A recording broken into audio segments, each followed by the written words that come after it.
ഒരു നടന്റെ ആരാധകർ ഒപ്പം തന്നെ മോഹൻലാൽ ഹേറ്റേഴ്സ് ഇങ്ങനെ തന്നെ പറയാൻ പറ്റത്തുള്ളൂ. അവരിപ്പോഴും എമ്പുരാന്റെ ഓഡിറ്റിംഗ് നടത്തി തീർന്നിട്ടില്ല. കാരണം അവർക്കറിയണം എമ്പുരാൻ വിജയിച്ചോ ഇല്ലയോ എന്നത്. ഇതിന്റെ നിർമ്മാതാക്കൾ അടക്കം ഈ ചിത്രം ഓൾ ടൈം ബ്ലോക്ക് ബാസ്റ്റർ ആണെന്ന് പറഞ്ഞുകൊണ്ട് അവരുടെ സന്തോഷം പ്രകടിപ്പിച്ചുകൊണ്ട് എത്തിയെങ്കിലും അവർക്കൊന്നും ഇത് പോരാ. അവർക്കറിയണം എമ്പുരാൻ മുടക്കം മുതൽ തിരിച്ചു പിടിച്ചോ, എന്താണ് ഇതിന്റെ റിസൾട്ട് എന്നതൊക്കെ. എന്നാൽ അവരുടെ ഇഷ്ടതാരത്തിന്റെ പടങ്ങൾ എത്ര വലിയ ഫ്ലോപ്പ് ആയാലും ബജറ്റൊക്കെ കുറച്ചിട്ട് ഹിറ്റാക്കി അവരെ നമുക്ക് സോഷ്യൽ മീഡിയയിൽ കാണാനും കഴിയും എന്നതാണ് വളരെ രസകരമായ ചില കാര്യങ്ങൾ. എന്നാൽ ഇതിനെ എതിർത്തും പോസിറ്റീവ് റിപ്പോർട്ടുകൾ നൽകി മോഹൻലാൽ ആരാധകരും ട്രാക്കർമാരും സോഷ്യൽ മീഡിയയിൽ എത്തുന്നത് കൗതുകരമായ കാഴ്ചകളാണ് ഈ അടുത്ത ദിവസങ്ങളിൽ. അതുകൊണ്ട് തന്നെ എമ്പുരാന് ശേഷം വരാൻ പോകുന്ന തുടരും എന്ന ചിത്രത്തിലേക്കും അവരുടെ കൈകൾ കടന്നിട്ടുണ്ട് എന്നതും കാണാം. ഹേറ്റേഴ്സ് എമ്പുരാന് പുറകിലും തുടരും എന്ന ചിത്രത്തിന്റെ പുറകിലും ഒക്കെയാണ്. മോഹൻലാൽ എന്നാൽ ഒരു തിരിച്ചുവരവിന്റെ പാതിയിൽ തന്നെയാണ്. എമ്പുരാനിലൂടെ വലിയൊരു പവർ തന്നെ മോഹൻലാൽ കാണിച്ചു. അദ്ദേഹത്തിന്റെ പൊട്ടൻഷ്യൽ എന്താണെന്ന് കാണിച്ചു. ഇനി വരാൻ പോകുന്ന ചിത്രങ്ങൾക്കും ആ പോസിറ്റിവിറ്റി ലഭിച്ചിട്ടുമുണ്ട്. എമ്പുരാൻ വന്ന് റെക്കോർഡുകളെല്ലാം തൂക്കി പോയപ്പോഴേക്ക് എല്ലാ എണ്ണത്തിന്റെയും കിളി പറഞ്ഞിട്ടുണ്ട്. ഇനി തുടരുമെന്ന സിനിമയ്ക്ക് കൂടെ പോസിറ്റീവ് കിട്ടിയാൽ ഇവന്മാരുടെ കാര്യം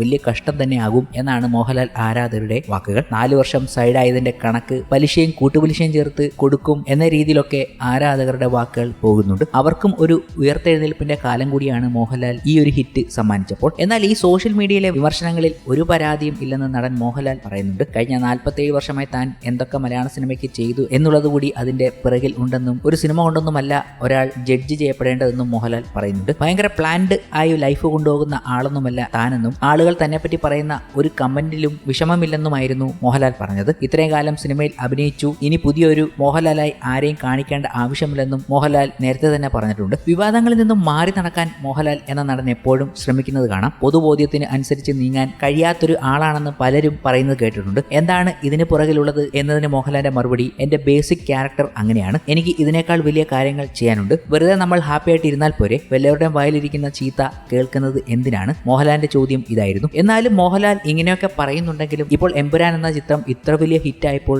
ഈ മോഹൻലാലിനെ എപ്പോഴും വിമർശിക്കുന്ന ഒരു കൂട്ടം ഹേറ്റേഴ്സ് ഉണ്ടല്ലോ, അവരൊക്കെ ഒന്ന് പൊടിതട്ടി എണ്ണീറ്റിരിക്കുകയാണ്. കാരണം അവർക്ക് എമ്പുരാൻ വിജയിച്ചോ ഇല്ലയോ എന്നറിയേണ്ട വലിയൊരു ത്വര തന്നെയുണ്ട്. ഓരോ കമന്റുകളിലും ഓരോ സോഷ്യൽ മീഡിയ പോസ്റ്റുകളിലും അത് വ്യക്തവുമാണ്. അവർ ശരിക്കും ഡിസ്റ്റർബ്ഡ് ആണ്. എല്ലാവരും ഇച്ചിരി കൂടുതൽ ഹൈപ്പും ഡിസ്റ്റർബും ആയിരിക്കുകയാണെന്ന് പറയാനുണ്ട്. കാരണം മോഹൻലാൽ ആരാധകർ വലിയ ആകാംക്ഷയിലും മോഹൻലാൽ ഹേറ്റേഴ്സ് വലിയ രീതിയിലുള്ള പ്രശ്നത്തിലുമാണ് എന്നത് കഴിഞ്ഞ ദിവസങ്ങളിൽ നമുക്ക് കാണാൻ കഴിഞ്ഞു. അവരുടെ ചില കലാവിരുതുകൾ നമുക്ക് സോഷ്യൽ മീഡിയയിൽ കാണാൻ സാധിക്കും. അങ്ങനെ ഇരിക്കുമ്പോഴും ചിലരൊക്കെ എമ്പുരാനെ വിമർശിച്ചുകൊണ്ട് എത്താറുണ്ട്. കാരണം ചിത്രം ഇതുവരെയും ഒരു വലിയ വിജയമായിട്ടില്ല എന്നതൊക്കെ പറഞ്ഞുകൊണ്ട് ബജറ്റ് വൈസാണ് അവർ ഇതൊക്കെ പറഞ്ഞുകൊണ്ട് എത്തുന്നത്. എങ്ങനെയെങ്കിലും എമ്പുരാനെ ഒന്ന് താഴ്ത്തിക്കെട്ടണം, എമ്പുരാൻ വിജയിച്ചിട്ടില്ല എന്ന് പറഞ്ഞു വെക്കണം. കുറെ ഹേറ്റേഴ്സ് അങ്ങനെ തന്നെ സോഷ്യൽ മീഡിയയിൽ എന്നും കറങ്ങി നടക്കുകയാണ്. അവരുടെ വാക്കുകൾ നോക്കുമ്പോൾ ഒരു കാര്യം മാത്രമേ പറയാനുള്ളൂ. ആടുജീവിതം ഇറങ്ങിക്കഴിഞ്ഞ് കൂടുതൽ കേൾക്കാൻ തുടങ്ങിയ കാര്യമാണ് ബജറ്റിന്റെ 3 ഇരട്ടി വേണം ഒരു സിനിമ ഹിറ്റായി എന്ന് പറയാൻ എന്നത്. മലയാളം പോലെ ഒരു ചെറിയ ഇൻഡസ്ട്രിയിൽ ശരിക്കും ഇത് പ്രസക്തമാണോ? ബജറ്റിന് മുകളിൽ കളക്ഷൻ വന്നാൽ തന്നെ ഒരു പടം ആവറേജ് ഹിറ്റാണ്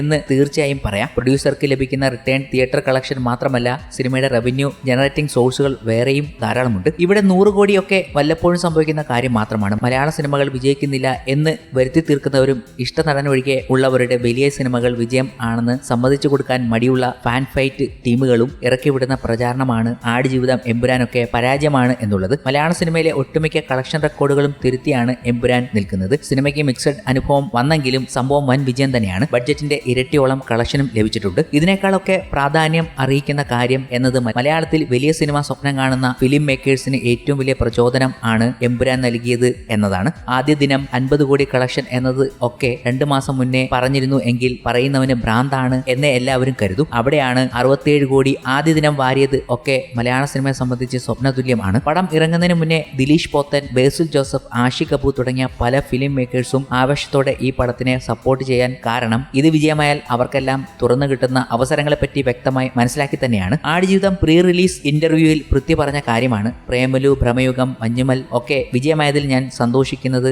അവർക്കൊക്കെ വിജയം ലഭിച്ചല്ലോ എന്നോർത്തുള്ള എന്റെ മഹാമനസ്കത കൊണ്ടല്ല. ഈ സിനിമയുടെ വിജയം എന്റെ അടുത്ത സിനിമയ്ക്കായി തുറന്നിടുന്ന അവസരങ്ങൾ വളരെ വലുതാണ് എന്നതാണ്. ഇതുപോലെല്ല പൃഥ്വിരാജ് അഭിമുഖത്തിൽ സംസാരിച്ചത്. പക്ഷേ അദ്ദേഹം അർത്ഥമാക്കിയത് ഇതുതന്നെയായിരുന്നു. എമ്പുരാൻ വൻ വിജയം ഗുണം ചെയ്യാൻ പോകുന്നത് ഇനി വരാനുള്ള മഹേഷ് നാരായണൻ മൂവി, കത്തനാർ തുടങ്ങി ബിഗ് ബജറ്റ് പടങ്ങൾക്കാണ്. നല്ല സിനിമകൾ ചെയ്യാൻ ഇവിടെ ധാരാളം മേക്കേഴ്സ് ഉണ്ട്. പക്ഷേ തീർച്ചയായും ഇൻഡസ്ട്രി വളരുന്നത് ഇതുപോലെ വലിയ സിനിമകളിലൂടെ ആണ്. വലിയ സിനിമകൾ സംഭവിക്കുമ്പോഴും അത് വലിയ ഹിറ്റുകളാകുമ്പോഴും ഇനി വരാൻ പോകുന്ന ഈ നടന്മാരുടെ പടങ്ങൾക്ക് പോലും അത് പോസിറ്റീവ് ആകുന്നു എന്നതിന് ഉദാഹരണം മാത്രമാണ് എമ്പുരാനിലൂടെ മോഹൻലാൽ നേടിയ ഈ വലിയ വിജയം. കാരണം അത് പ്രതിഫലിക്കുന്നത് മോഹൻലാലിന്റെ അടുത്ത പടമായ തുടരും എന്ന ചിത്രത്തിലാണ്. അതിനുപോലും ഇപ്പോഴേ മികച്ച റെസ്പോൺസ് ആണ് പ്രേക്ഷകരിൽ നിന്നും ലഭിക്കുന്നത്. അപ്പോഴാണ് എമ്പുരാൻ എന്ന സിനിമ കേരള ബോക്സ് ഓഫീസിലും മികച്ച കളക്ഷൻ നേടുന്നത് എന്ന് കാണുന്നത്. അതിനൊപ്പം തന്നെ മമ്മൂട്ടിയുടെ ഏറ്റവും വലിയ കളക്ഷൻ ഭീഷ്മപൂർവ്വം നേടിയ ലൈഫ് ടൈം ബോക്സ് ഓഫീസ് കളക്ഷനെയാണ് മോഹൻലാൽ എമ്പുരാനിലൂടെ കേരള ബോക്സ് ഓഫീസിൽ നിന്ന് മാത്രം മറികടന്നിരിക്കുന്നത്. ഈ കാര്യങ്ങളൊക്കെ പറഞ്ഞുകൊണ്ടാണ് ട്രാക്കർമാർ കഴിഞ്ഞ ദിവസം എത്തിയത്. കഴിഞ്ഞ ദിവസം ഏപ്രിൽ 15 കേരള ബോക്സ് ഓഫീസിൽ നിന്ന് മാത്രം 33 ലക്ഷം മോഹൻലാൽ എമ്പുരാനിലൂടെ നേടുകയും ചെയ്തിരുന്നു. ആ സമയത്ത് രണ്ടാം സ്ഥാനത്ത് നിന്ന ബസൂക്ക എന്ന ചിത്രത്തെ മറികടന്നുകൊണ്ട് മരണമാസം എന്ന ചിത്രം അതിൽ കൂടുതൽ കളക്ഷൻ നേടിയ കാഴ്ചയും കാണാനായി. ആലപ്പുഴ ജിംഖാന 2.91 കോടി നേടിയപ്പോൾ മരണമാസം 1.04 കോടി നേടുകയുണ്ടായി. ബസൂക്ക